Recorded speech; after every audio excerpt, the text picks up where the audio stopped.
God bless you, my brothers and sisters. You know, this is what's this term people say? You stubborn mule. You know people that is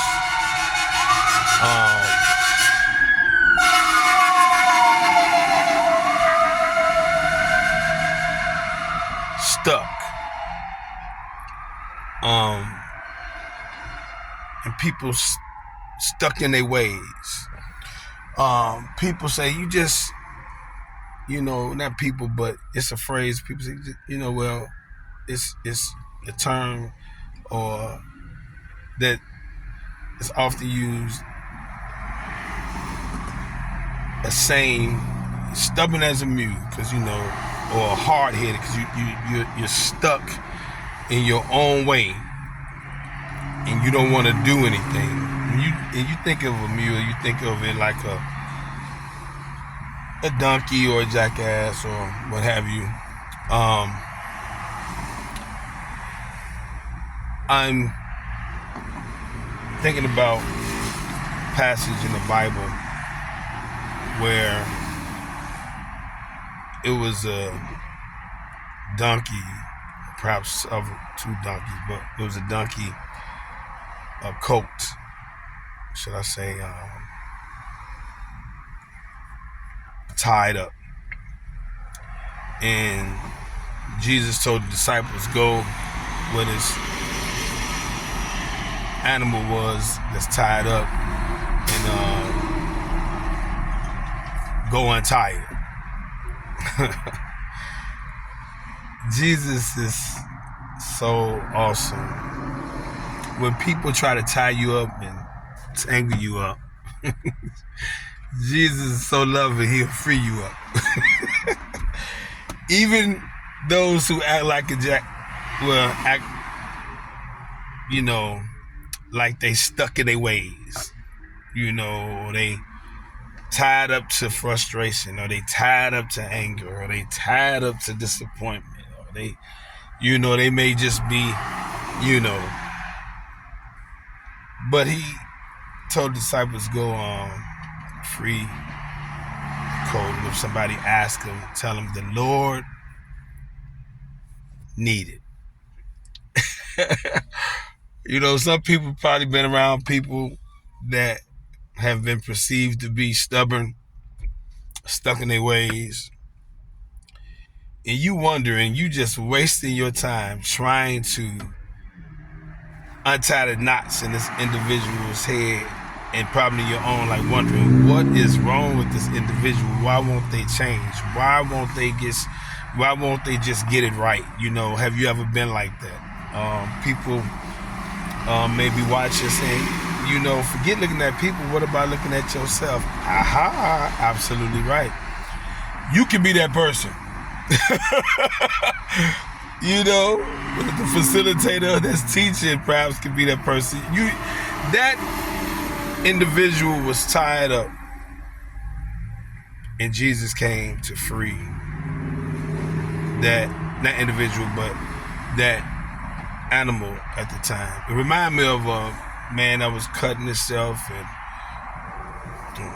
possessed by so many demons and running around in a grave, and and they would try to tie him up, and put chains on him, but he'll break away. Excuse this, y'all. This is crazy.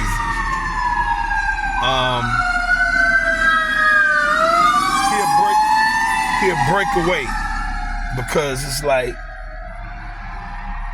that spirit wanted this man to be free to act out in his own stubborn way,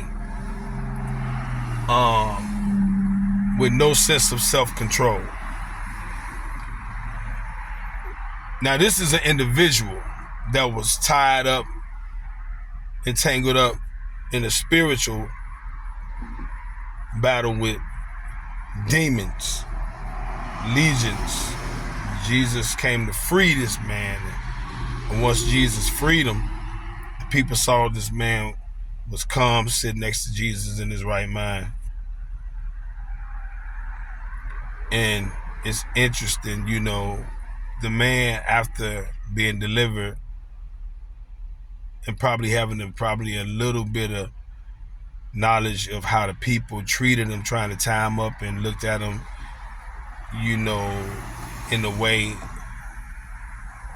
that is unloving. But Jesus looked beyond his faults and saw his need. In essence, Jesus understood he wasn't wrestling with flesh and blood, but this was spiritual principalities and wicked devices trying to torment this man and keep him in bondage. And Jesus has come to set the man that was in captivity of those evil spirits, the legions of demons. Jesus came to set him free. Reminds me of that quote when he said, Jesus in need of it. And it's interesting because the very person that you look at is acting out and acting all stubborn and acting all selfish, and you may have this presumption about this person that looks like they are uncontrollably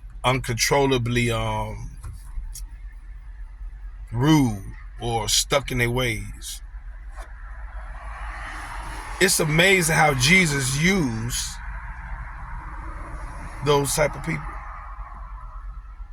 You think about how this man was harming Christians back in the day. The Bible document, named Saul, not King Saul, but the other Saul, and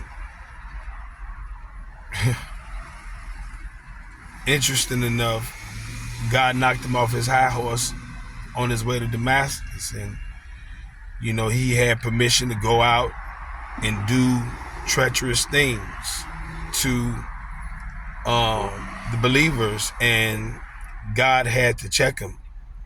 The Spirit of Jesus document knocked him off his high horse, and he was blind for 3 days, and it was a guy believed by the name of Ananias was told to go pray for him.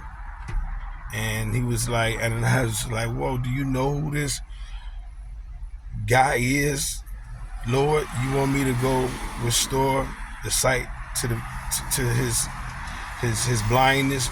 Not the man himself, but from the man obeying what Jesus said would bring restoration and sight back to Paul. His name is Paul. First his name was Saul, but God changed his name to Paul after he has been converted. And he said, he was trying to tell Jesus pretty much all the bad things about this individual, how this guy was tied up in emotions of anger and self-righteousness, so to speak, and hurting people that he felt that wasn't valid to be right standing, because this man was very educated, spiritually educated when it come to the Bible teachings and stuff. So he felt like people that was operating by faith wasn't operating by the standards that he felt that they ought to operate, and he took matters in his own hand. Well, anyway, he was trying to tell Jesus this after Jesus knocked him off his high horse, and the man was blinded, and he had this eye-opening revelation about this new journey and how God is about to use him. And he was blind, and God told this guy, go pray for him. Ananias trying to just tell Jesus, show him about the bad things this man did. And Jesus said, I have called him to use him that he may suffer for me. And when he heard that, he's like, oh, suffer? Oh, okay, I'll go ahead and do that. And it's interesting. We don't know the heart, if he just felt like, oh, okay, he felt that was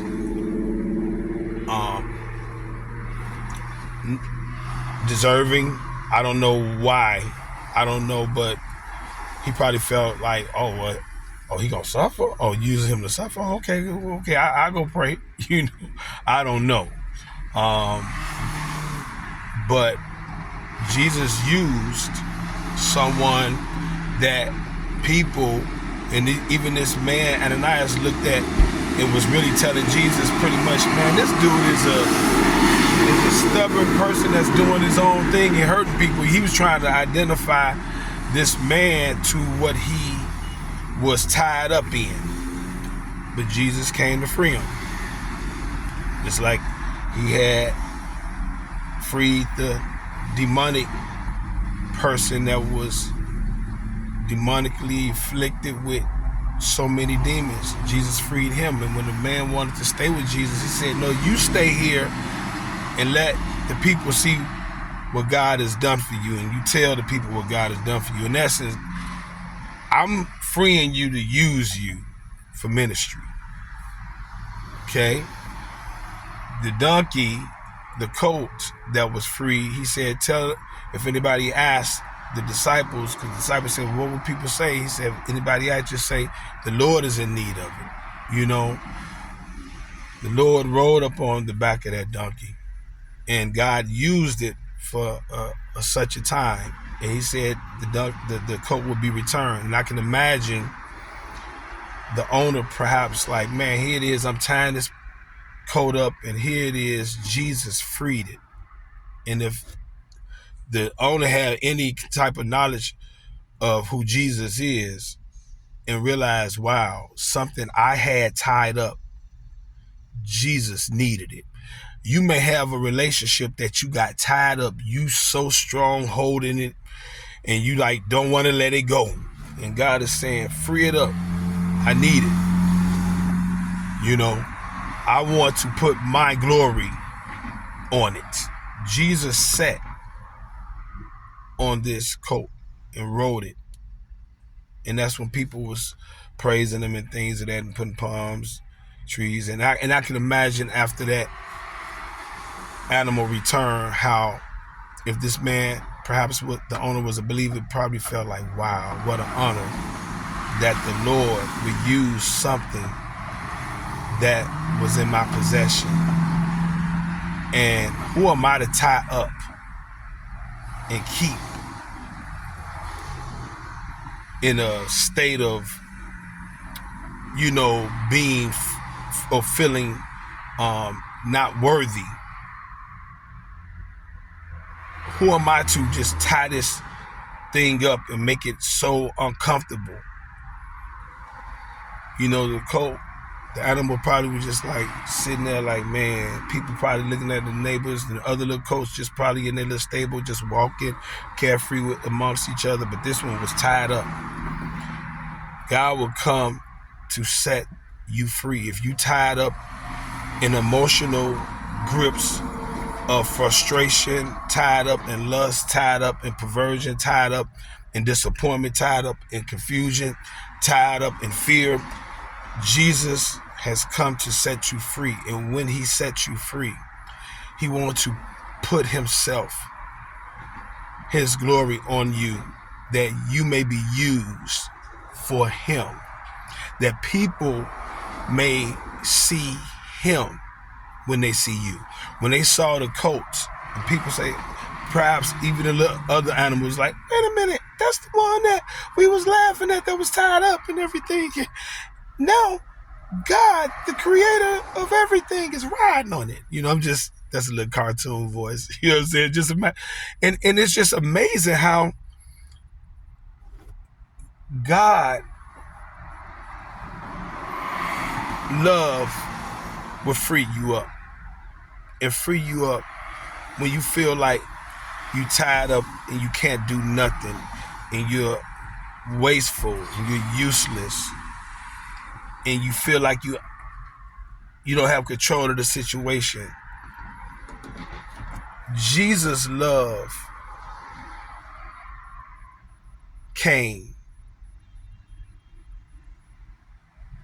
and was instructed to tell the disciples, go loose that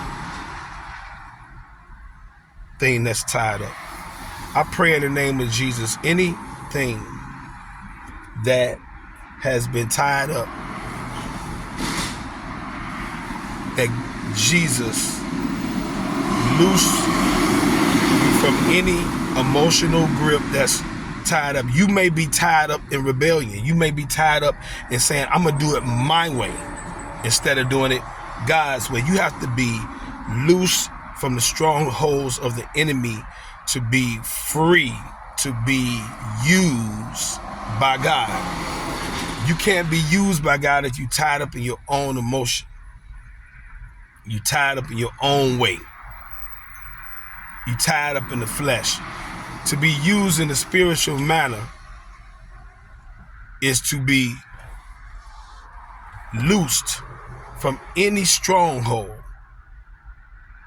that will have you tied up, where you can't go further and you can't be used by God. I want to encourage you. That coat, some people may look at it like this coat is just tied up. Is it depressed? Is it praying or whatever? When you think you're not being seen and you feel that you're not being useful, just like I'm sure the disciple was very surprised, like, out of all the animals, not a horse, not a camel, a coat. What's so special about this? It reminds us God chooses who he desires to use. And who are we to judge or laugh or mock at somebody that perhaps is tied up? The Bible says, who the Son set free is truly free indeed. Could imagine that owner saying, okay, now I got it back. You know, I had that cord on you a little tight, or that rope on you a little tight. I see you probably got some little burns, or the little hairs or the fur that's probably withered away, and you know, let me loosen that up. In fact, let me probably build a stable so you can just, you know,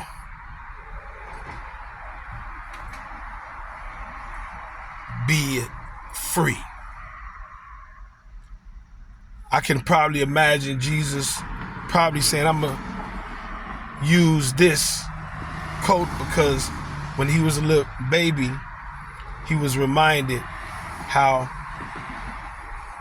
when he was born in the stable, probably saw a little coat and how they was running free in the stable, and when the wise men and the kings came to bear gifts, how he probably looked up and was probably playing with a little coat, you know, a donkey or something, or remembering, you know, I remember when I was a little baby in my mama's arms, or even in her bosom, in her womb, she rode a donkey. She rode on a donkey with my stepdad, you know. Who knows?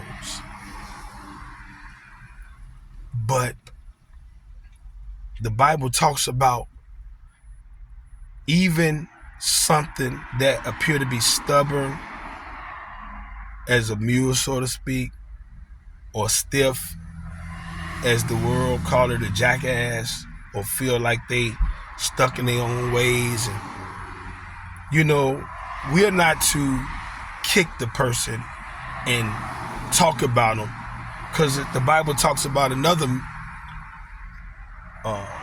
pony or mule that was kicked, and the Spirit of God came upon this, and the mule started to talk. The donkey started to talk. He said, why you smite me? Have I ever did something wrong?